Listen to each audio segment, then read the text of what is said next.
Well, hey everybody. I'm back on the blog this week with another new author to me. I just met Anna Perrault today on this Zoom call. Hi, Anna. It's nice to Glad to meet have you.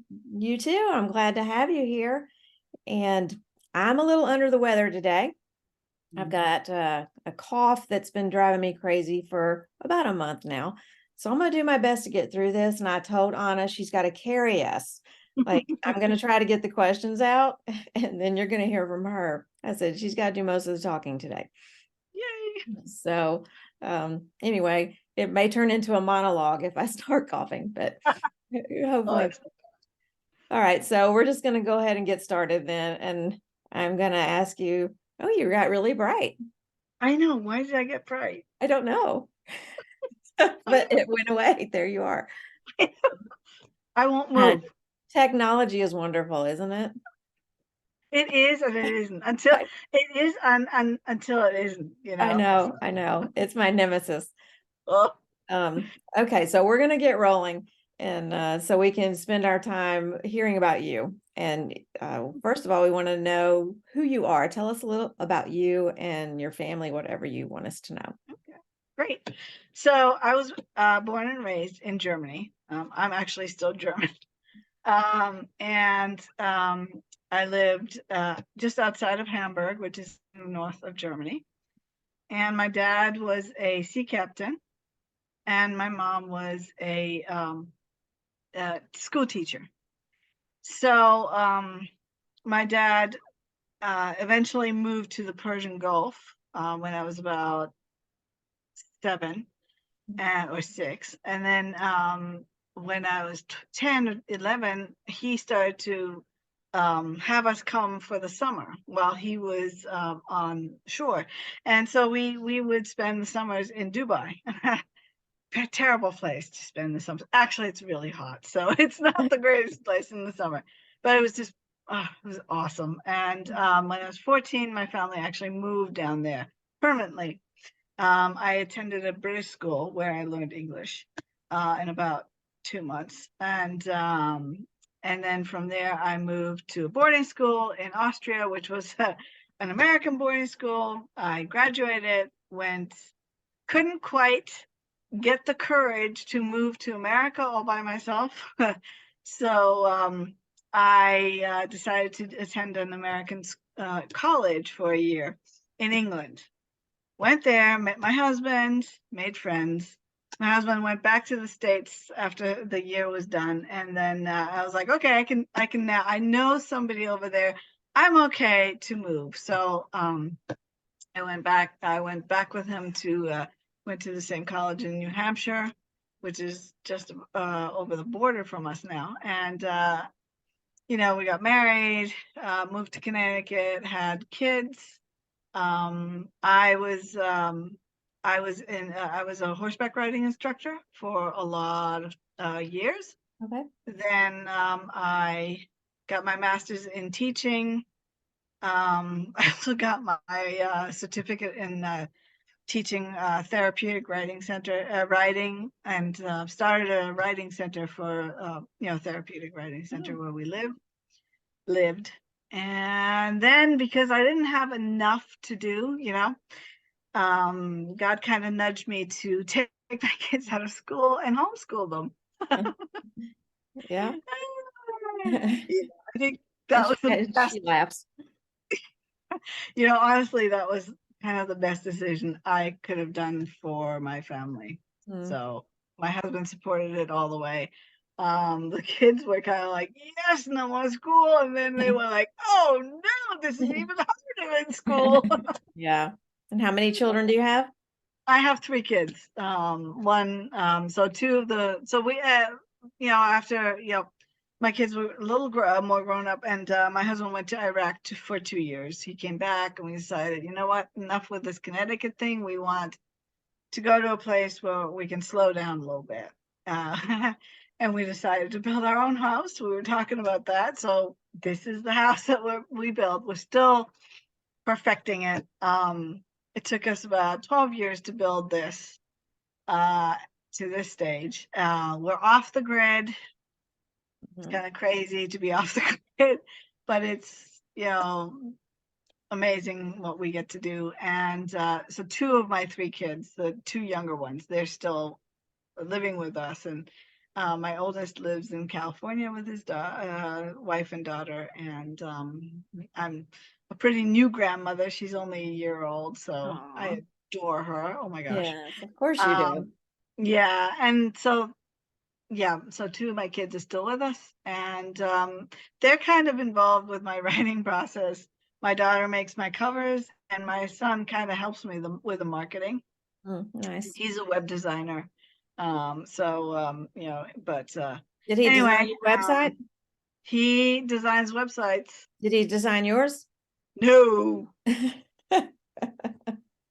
no. I asked him to help me, and he's like, "Here," he helped me. But at the time he was still in school, and he's like, "No, I don't have time for that." I'm like, "Fine." Arr. So I'm muddled. But yeah, I started writing about 10 years ago, 11 years ago, and I haven't stopped. Yeah. And yeah, Anna was telling me before we hit the record button that was it 23 or 24 books that you've published? 20. Number 23 is coming out at the end of the month. Yeah. So that's crazy to me. It's, it is crazy, actually. Yeah. 3 books a year, at Yeah. least. That's awesome. Yeah. Yeah. So let's talk about pets for a second. I know a lot of readers love animals in the stories. Do you have pets? Do you put I them in your do. stories? I do both. Yes, to both. So I wanted to be a veterinarian. Okay. I've been around animals, horses, dogs, cats. I mean, I just, I had a literal zoo when we lived in Dubai.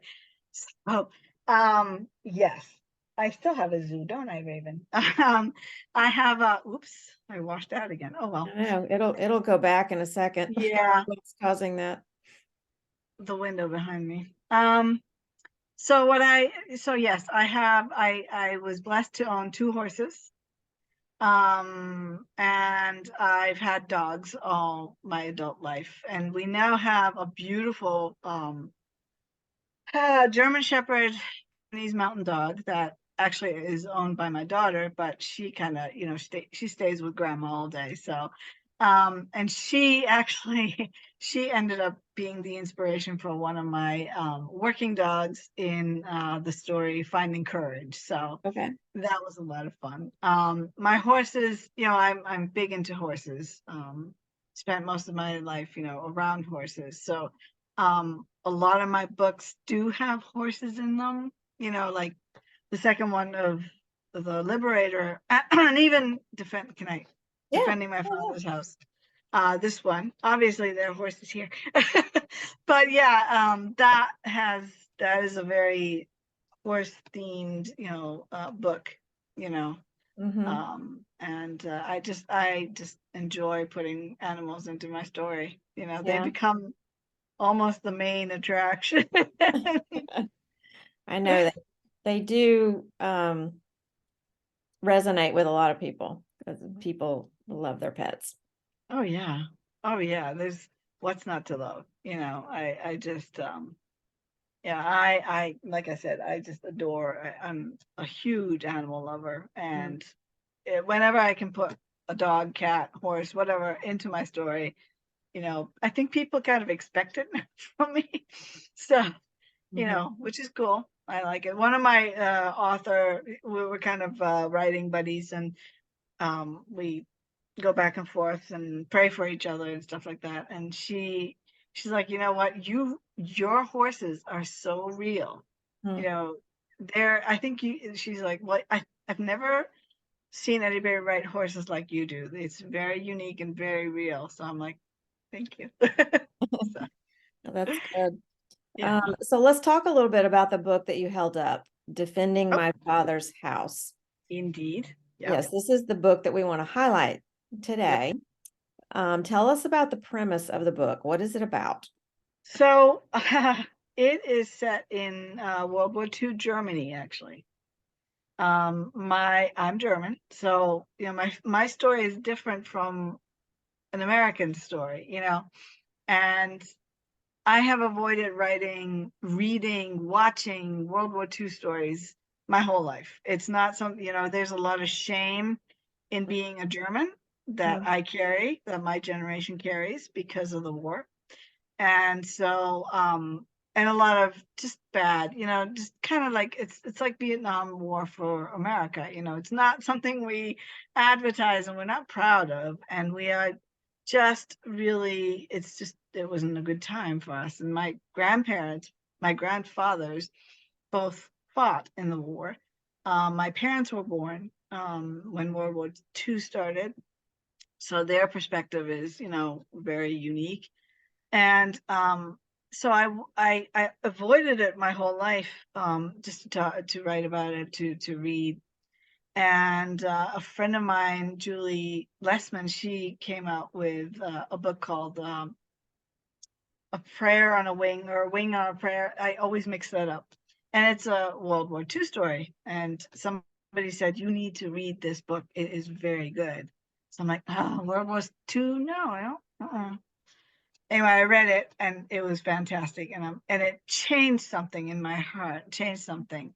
And I was like, okay, I'm ready to write that story that I've always had in my at the back of my head.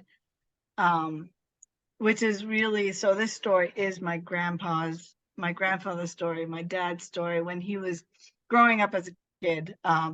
He and my grandmother, while World War II was going on, they came from Hamburg, which was bombed out. And they had a family in the country, and they lived with this family during the time for the duration of the war. So I set this, and I have been to this town where they lived, I grew up there, basically, I grew up around that place, and so it holds a really fond memory in my heart. And so I set the story in this town, and the premise is it's a first person perspective from a young woman who lives in this village.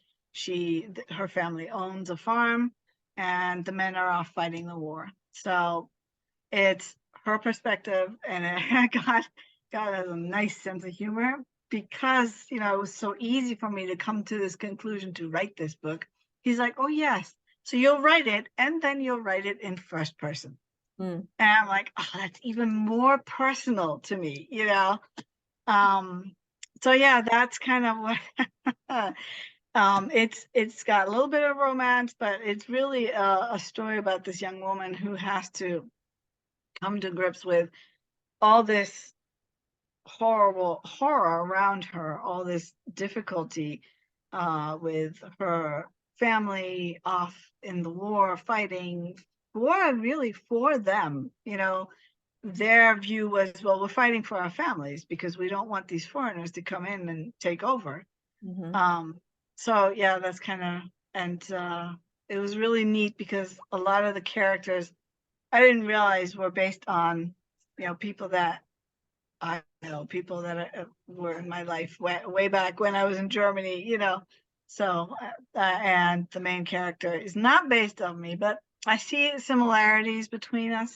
Mhm. And my grandfather is actually in this story. He's just the grandfather, and I was like, I can see him be like that.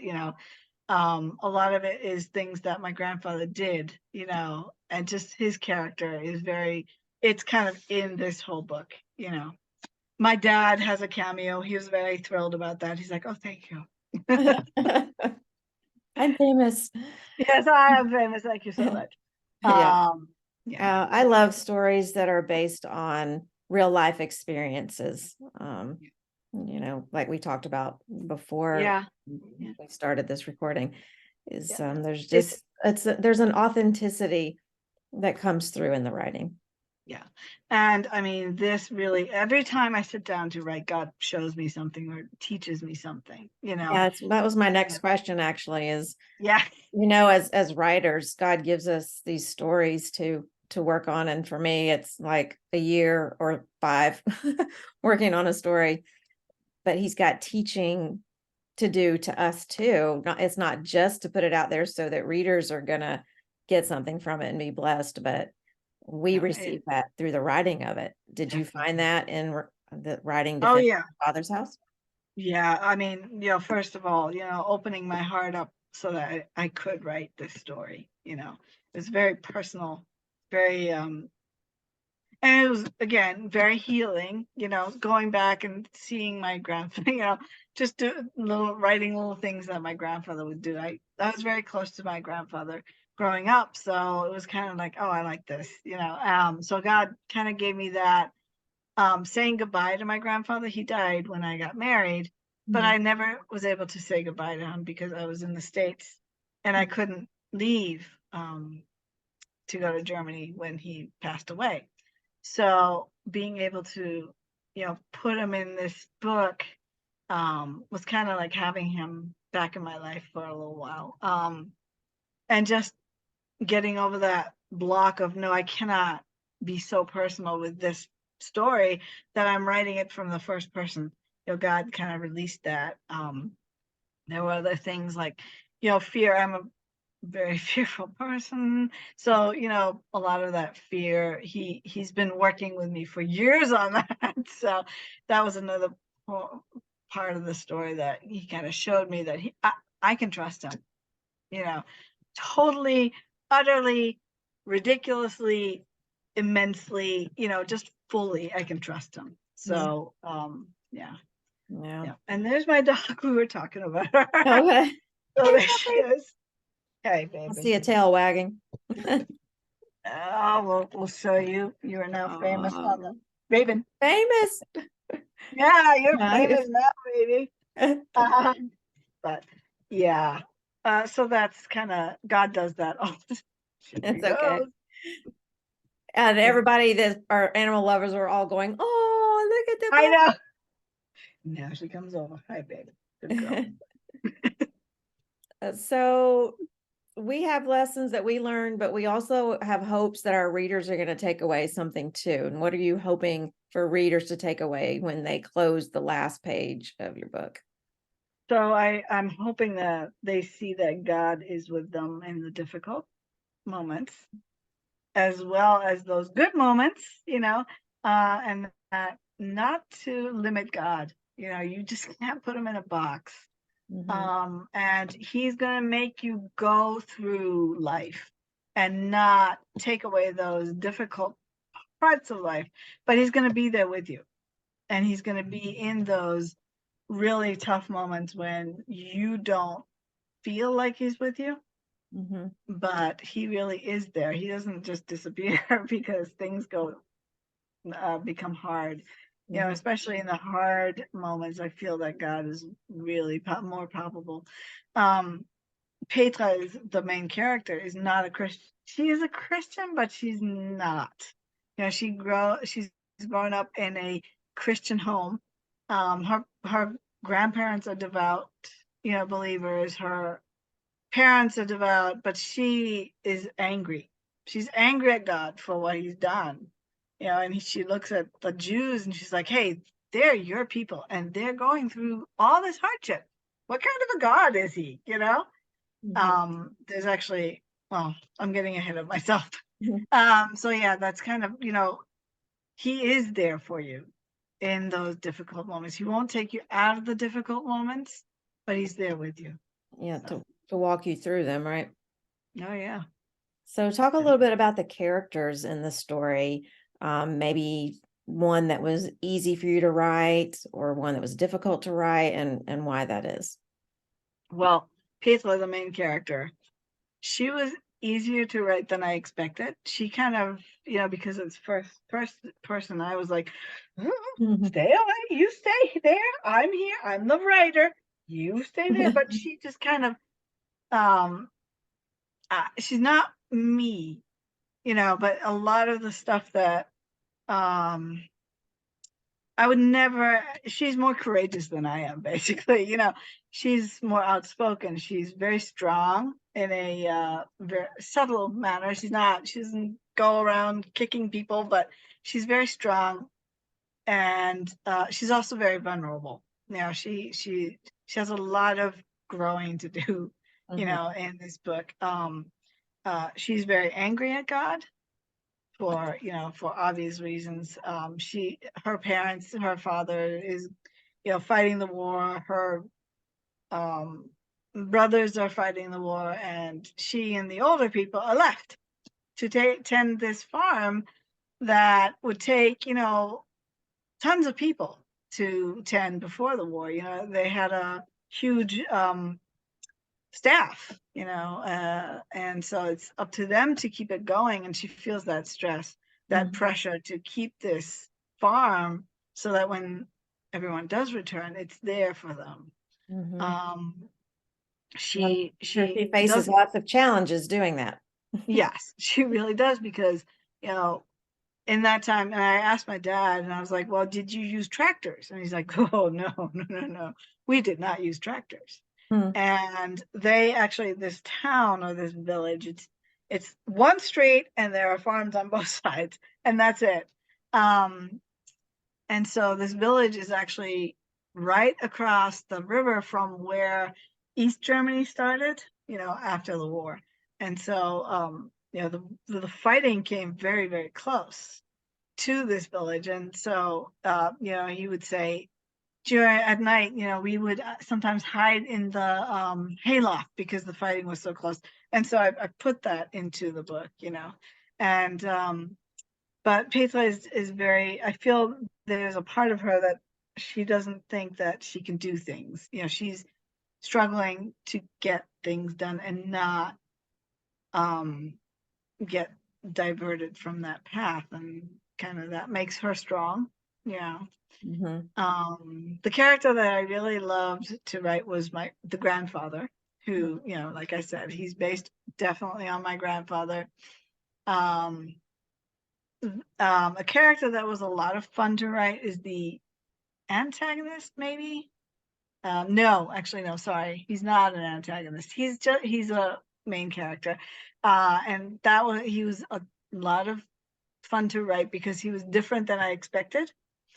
He kind of showed up more strong than I expected. I just expected him to be a side character, and he became kind of a main character. And So who is that you're talking about? okay, so I've got so Petra is the main character, and then there's Grandpa, and there are her friends, and then one of the characters is Mitch and Joseph and Wolf, Mhm. and yeah, and so Mitch is a stronger character than I Okay. expected. Mitch. Yeah. Okay. Was there a character that really gave you a challenge to write? In this book, no. Honestly, not really. Well, okay, there was one character that I didn't like to write because I didn't want him to be that cliche German Nazi nasty person. Um, but I looked at it from the standpoint of Petra, a German, and so there are good people, and then there are not so good people. And so he's a not so good person. And he really was not a pleasant character to write at all. And he wasn't a very pleasant character. Yeah. Um, We got to have yeah, those in the book, I right? To think so. Oh, add definitely. some tension and conflict. That, and you know what? They exist. They do. We are going to come across somebody who's not very nice. Mhm. So Yes, yeah, and these days it seems way more often than it used to. sadly. A lot of Hmm. angry people out there in the world. So, Indeed. do you have a favorite quote from the book? I'd Oh, just one. got it marked. Um, Let's hear it. okay, so I have one that is hilarious. Very fun quote. A lot of so I love to put humor in my books. Mm. And even though like humor is a great way to dispel the tension in a scene. So this is a scene where they're hiding. They're in hiding because fighting is close and they don't want their animals to be conscribed into the army, which happened, from time to time. And so the Petra, the main character, is hiding her horses. She's got two horses and their only remaining cow. And she was injured on the way to the hiding place, and the horses stopped and kind of jerked her arm, and her friend is a nurse, and she goes, she says, okay, so it's dislocated, we got to do something. And Mrs. Petra, she's like, leave it for now, I'll be fine the way it is, we can't risk them hearing us. Annika, which is another friend, showed me a thick twig covered with moss. I read it in this romance book. The hero was injured and the girl had to remove a bullet from his gut. He bit on a stick. The bird chirped a little louder. The breeze swept through the sounds a bit stronger, while all three of us gaped at sweet, innocent Annika. Give her the stick, Krista said weightily, her lips twitching. If you read it in a romance book novel, it has to be true. Oh, yes, of course. I think so. Let's see. That's fun. It is fun. I got one more. Wait. Oh, here's one that was kind of an interesting. So this is a conversation she's having with somebody who becomes like a spiritual mentor to her. Somebody who's a surprising spiritual mentor. Bad day, I lifted my knees to my chest and hid my head beneath arms resting on top. You have no idea, worse than bad. He patted my arm twice. Strange enough, the gesture was comforting. I hate God. My voice was muffled by my arms. Yes, there was no condemnation in his voice. I know. So sometimes I feel that we have to come to that point where we realize that, wow, who is God to us? And right there she admits that, yeah, she's just kind of playing along, something that she doesn't believe in. Yeah. And this is, yeah. It's a moment we all face at some point, right? What do we believe about God? Yeah. And here's one more, which is another fun quote. Again, he laughed. Oh, you are fun. I can see we're going to be great friends in no time. Don't hold your breath, I murmured. Tell me about yourself, Peter Heinrich. What gets you up in the morning? He slipped and smacked his lips together. Yum. What gets me up in the morning? I flashed a look, then decided it best to avoid eye contact. The rooster. Yes. Oh, that darn rooster. Yes. All right, that's So, fun. yeah. Thank you for sharing some of those quotes out of your book. Yeah, that was fun. So we're out of time, sadly, but so we want to wrap up with maybe one last question. I know you're working on a novel right now. If you want to just pitch that to us a little, for just a minute, what that is and what that's about and when it's coming out. Yep. Okay, so it's on pre-order right now already. Okay. It's called If I Dream. It's book one in the Arabian series, and it is set in the Gulf area. Like I said, I lived in Dubai for 10 years, and I set this, it's not Dubai, but it's a fictional town called Judea. And it's really a story about a woman who is in dire straits, really uncomfortable situation, and she's a Muslim, and yeah, it's I came across it doing some research, and it was a story that talked about child brides, how that is a practice in third world countries, and even in this country. It was actually it was a news story that was set here in this country, and it really bothered me so much. And the way I deal with my emotions when something bothers me is I write about it. So the story came about, and it's a really powerful story about redemption, about God's love. And it was great it was a lot of fun to write. Yeah, sounds good. Yeah, and it's coming out October 31st. Okay, Yeah. not long. No, I have so much to do still. It'll be in Kindle and paperback form and hardcover as well. Okay. And I know that when you first gave me the information about this interview, you offered to give a Yeah. Kindle copy of Defending My Father's House as a Yes. giveaway. Yes. So everyone who comments below on this interview by the following Tuesday will get into that drawing for this Yay. book and the Kindle copy. Yay. All right. Yes. Well, thanks so much for joining me. I know we were supposed to do this last week and we were both sick, and Mm. so I'm glad we were able to fit it in. And because I always enjoy the talking interviews. The written is great and it's good information too, but I really enjoy the conversation. Yeah, me too. It's kind of, yeah, I like the face to face. I Mhm. prefer that. I get less nervous. I'm less nervous doing that than, doing a video or doing, doing that another way. So yeah, I like that too. All right. Thank you Well, so much thank for, you. And yeah. we'll see you Thanks a lot. online, I'm sure. Oh yeah. I'm online. All right. Bye now. Bye. Thank you.